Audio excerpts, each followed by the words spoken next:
Hey, Mike with Nerd Problems Gaming here, and welcome to Nerd Problems Gaming, the channel where we go through the good and bad of everything nerdy to make sure you spend your time on the best of the best. In today's video, I'll be doing a review of Battle Chasers Nightwar, so let's get into it. I don't know if you guys have ever felt this way, but every now and then I really get into the mood where I just need like an old school grindy JRPG, right? And so I was on the lookout for that and decided to give this game a try. And it was kind of really against what I thought I wanted to do, right? You know, one thing that I would say that I feel like this game doesn't have going for it is the title. You know, I had seen this in Game Pass for a long time. I've been seeing it every now and then on sale. And I just never really wanted to play it or pick it up because I thought the title was pretty stupid, right?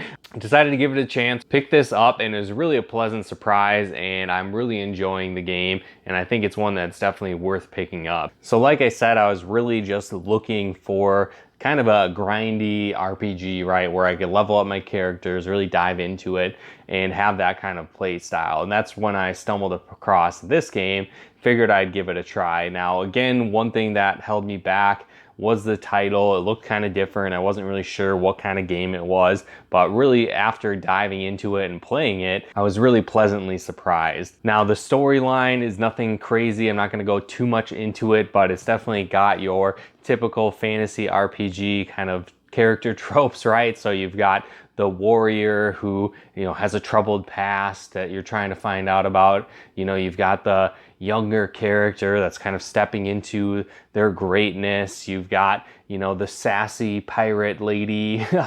You know, you've got the dark, shadowy character that's like really tough guy, right? And so the robot that's trying to, you know, kind of deal with its humanity. There's the old wizard that's kind of an alcoholic comedian, you know, horny guy, right? So, you know, there's those classic tropes that you're seeing, the classic stereotypes in, you know, most fantasy categories, but that's fine. It doesn't really take away from the game by any means, but basically you start off this group together, their airship is shot down, and people are basically after the younger character Gully, who's in search of her father. She's got basically these power gauntlets, which are kind of like the Infinity Gauntlets, right? In a sense, so they're super powerful. Everybody wants to get after them, right? And so bandits and people are chasing them, and so they get shot down on this island, and then it's your job to kind of discover what's going on.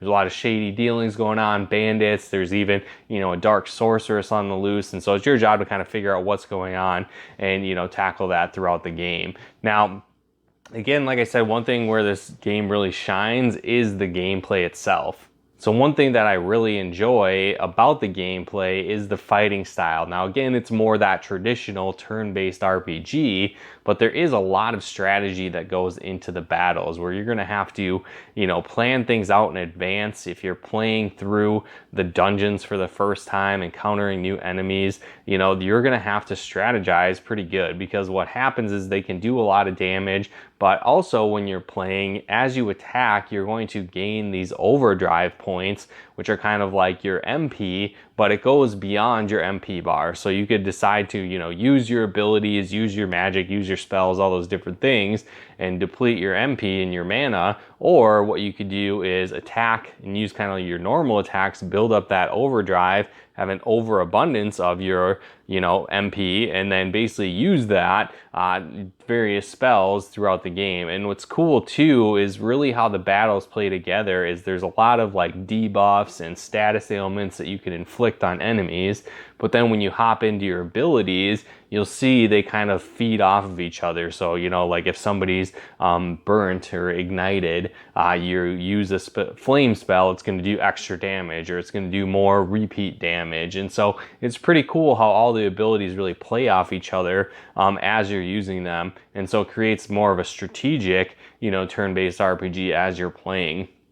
Also, as you go through the game, you're going to unlock different kind of they call them like burst modes. So it's kind of like a limit break, right? So as you're playing through, you're going to develop these, and those really play into your strategy as well, where some of them might be able to be used instantly, and other ones might push you down in kind of like the time line that's going on. And so you'll constantly see that on the side of the battle, as well as the order of the characters and what they go in.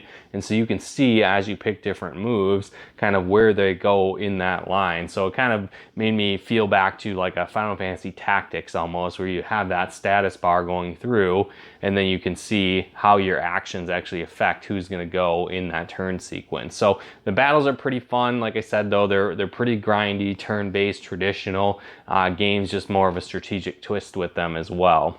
Another thing that I really enjoy of the game is when you're leveling up your characters, you're going to be able to unlock different perk skills. And so each character kind of has their own 2 tiers of abilities. And so you can mix and match. So perks are kind of just like your points that you can spend on them, but you can mix and match between the 2 different categories and kind of create your own unique play style for that character. So they might, enhance your speed, they might increase your life, or you might be able to get power-ups on certain abilities you might use. So depending on the play style and abilities you like to use in battle, you can really customize and mix and match your characters, and then even have them kind of play off the other characters that you're using in your party. So again, I really like that aspect of the game.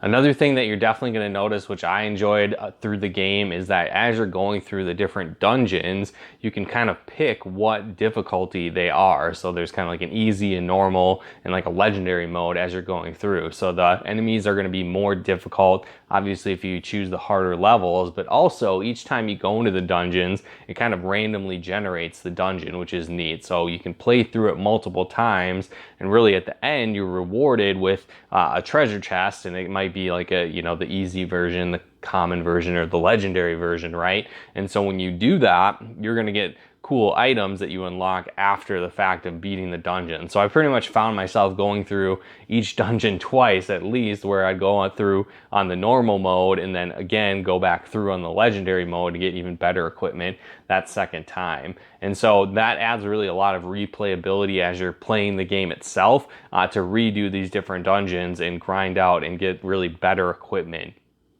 And that's another thing too, is the equipment that I enjoyed building that out, where each equipment, has different levels associated with it, but then also you can get the basically different rarity forms of the equipment. So you can grind for getting better equipment, finding better stuff. In the shops, when you're buying things, you can actually pay the shops to kind of upgrade their inventory, so that's neat. But then on top of that, when you're building the equipment, you can also craft things as well. So you can craft things with enhanced armor capabilities. It's going to enhance your speed. It might do regen on your characters. It might add a status effect or prevent a status effect, or all these different things. You might be able to add regen to your weapons, so like when you attack, it restores your health. So it's pretty cool that you can really customize the different weapons and find different versions of them as you're playing throughout the game. So you're constantly being drawn back into the dungeons to get new and better equipment to enhance your characters.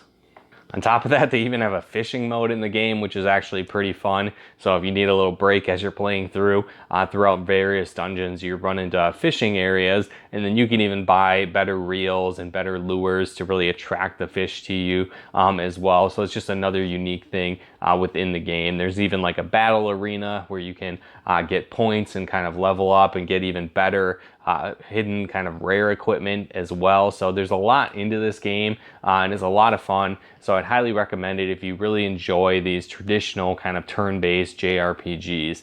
If you don't, that's probably a game that you might want to avoid if you don't like that play style. So it's definitely not an action RPG. It's just strictly a turn-based RPG. One thing that I would say kind of maybe a downside is it felt a little slow at times, where I feel like I was 10, 15, maybe 20 hours in, and it's like, wow, I've really barely done anything in the storyline, because I've gone through these dungeons a few times, I've been leveling up, I've been fighting monsters, and I haven't really progressed the storyline very much. So it can be kind of a slower pace, because like I said, the dungeons can be pretty tough if you're not just playing through on the easy mode. So if you want to breeze through the game, you know, play it on easy, go through each dungeon, but you're probably not going to get a lot of the best equipment when you do that. Another thing, there's like a lot of lore in this game where you can pick up, you know, notebooks, you can pick up scrolls laying on the ground throughout the dungeons, and they really go in depth with a lot of different storyline. But for me, I just found myself not really caring. Eventually I just stopped reading it